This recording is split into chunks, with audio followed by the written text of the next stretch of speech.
Okay, lines in a plane.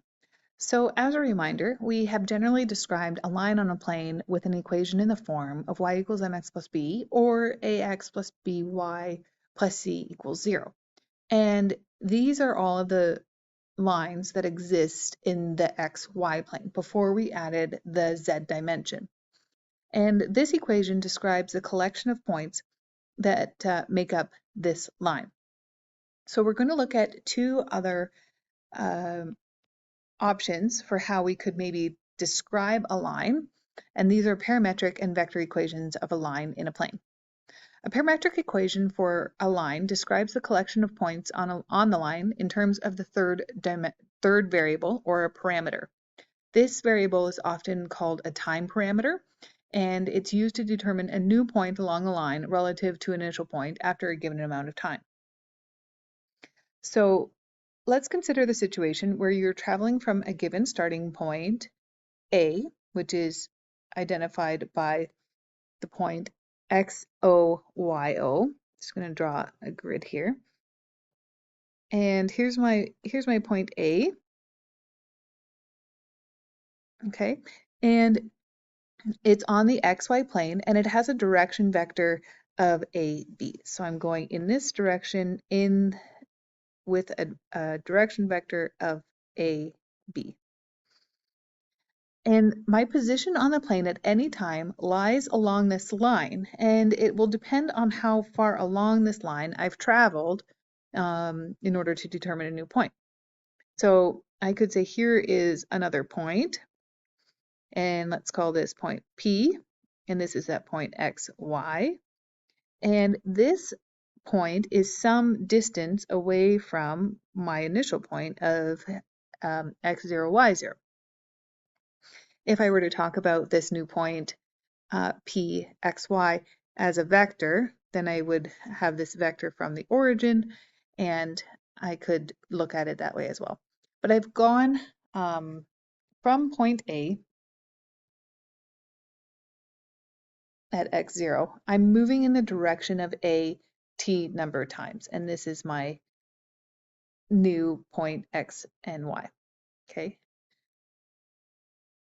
Okay, so let's look at an example to kind of clarify that, because that's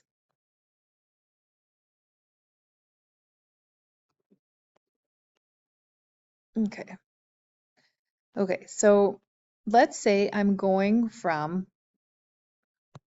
the point 27 to Q41. Well, I'm just going to quickly draw. So over 2 up 7 is maybe over there, and over 4 up 1 is maybe there. Okay, so we already know how to do this from grade 10.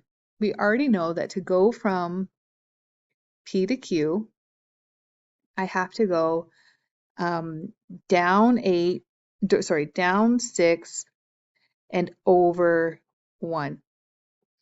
So this is the same thing here. So from P to Q, I'm going to go 4 minus, over 2.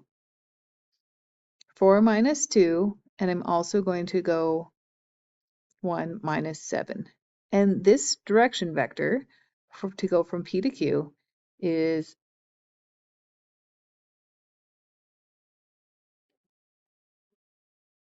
2, -6. Okay.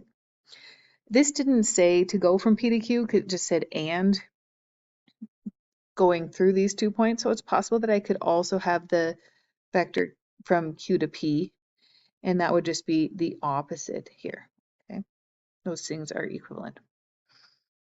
Okay, if a line has a slope of -2 over 5, that means that this is my rise, that's my change in y, this is my change in x, and that means that my direction vector means that I'm going to move 5 in the x direction while I'm going 2 in the y direction. If I were to think about a vertical line that passes through the point -8, 2, oh, sorry. Oh yeah, that was right. -8, 2, there's -8. I want to know what direction this is going. Well, First, I can actually think about what my slope would be. My slope would be a rise of 1 over 0. That would translate to a direction vector of moving 1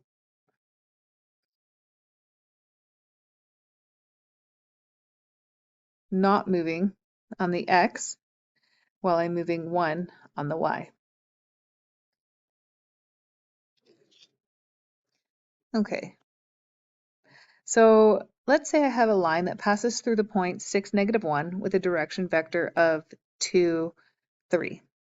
So I want to state the parametric equations of this line. In order to do that, I'm going to talk about where x starts. So x starts at 6, y starts at -1, and how x moves. And x moves up 2 each time, while y moves up 3 each time. Okay, so this is the x and the y of my direction vector. Okay, let's say I move this line, let's say I move this 4 times. So where will I be? Well, I'm starting at 6 on the x, and I'm adding 2 each time, and the number of times I'm moving is 4. So 6 plus 2 times 4 is 14. On the y, I am starting at -1, and I'm moving 3 4 times, and -1 plus 12 is 11. So my new point is going to be at 14, 11. Is this point -4, 5 on the line? Well, I'm not sure. This is my x, this is my y. So is -4 on the line when I start at 6 and I go up 2 each time? Well, I'm going to solve for t, so that would be -10 plus 2t. Oh, sorry.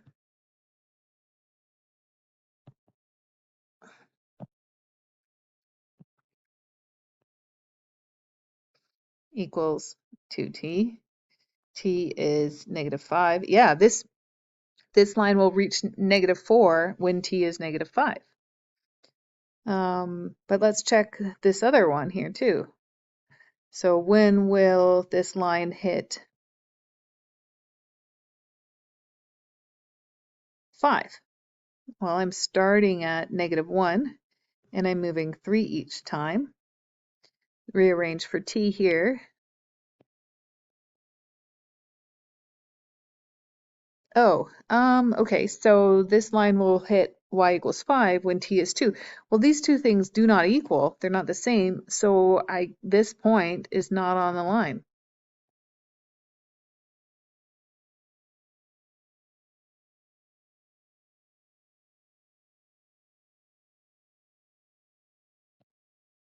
All right, let's write the equation for this line in y equals mx plus b form.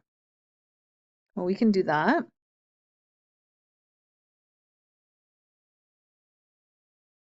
I'm going to use either point. It doesn't matter which one, but I'll just pick the first one, -6. My slope is 3 over 2 times 6 plus b.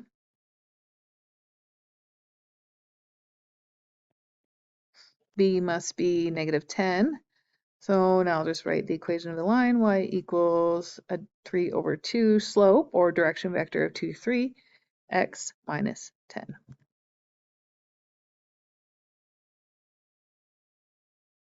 Okay. All right, we can also talk about a vector representation of a straight line in a plane. So we're going to take our parametric equation of starting at x and moving at, and then starting at y and moving bt, and convert it into this guy, where I start at some point and then I move a certain number of times in this direction. So this is my general form for a vector equation in the straight line.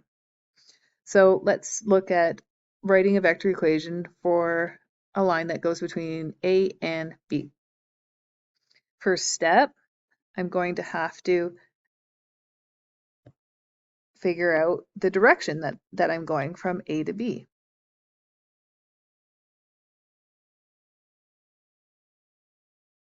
So my direction vector is going to go from 8 minus 2 and 3 minus 3. My direction vector goes 6 each time on the x and doesn't actually move on the y. Okay, so now I can write the equation of a line here. I'm going to pick a point to start. I'll pick the point 2, 3 to start, and plus a certain number of steps in the 6, 0 direction. I can also write my second equation of a line starting from the second point. I could start at 8, 3, and I could say a certain number of steps in the 1, 0 direction. This would just be a unit form of my direction vector. All right, determine if these lines are coincident or not, if they are the same line. In order to do that, the first thing I'm going to do is I'm going to first off compare the slope. So in order for them to be the same line, they have to be moving in the same direction. So the direction vector of 1 is going in the direction 4, negative 3. And the direction vector of 2 is going in the direction of negative 8, 6, but I can actually factor out a negative 2 from that and see that it is actually going in the direction of 4, 3. So R is parallel to S. Okay, so they are parallel. The next thing I'm going to do is I'm going to see, does line 1 ever reach this point? Will the x value be 22 when the y value is 17? So is my x value 22 when my y value is 17? So here's how the x moves. I'm starting at negative 2 and I'm going 4 each time. My y starts at 1 and goes down 3 each time. And I want to see if this is happening at the same time. So I'm going to rearrange and solve for t here. So I'm going to have 24 equals 4t. 20t equals 6. And over here I have negative 18 equals negative 3t. Oh, t equals 6. Yeah, these are happening. This point is happening at the same time. So this is happening at the same time. So therefore, R and S are coincident. The same line. Okay, some homework for you. Page 245, 2 to 4, 6 to 9, 13, and 16.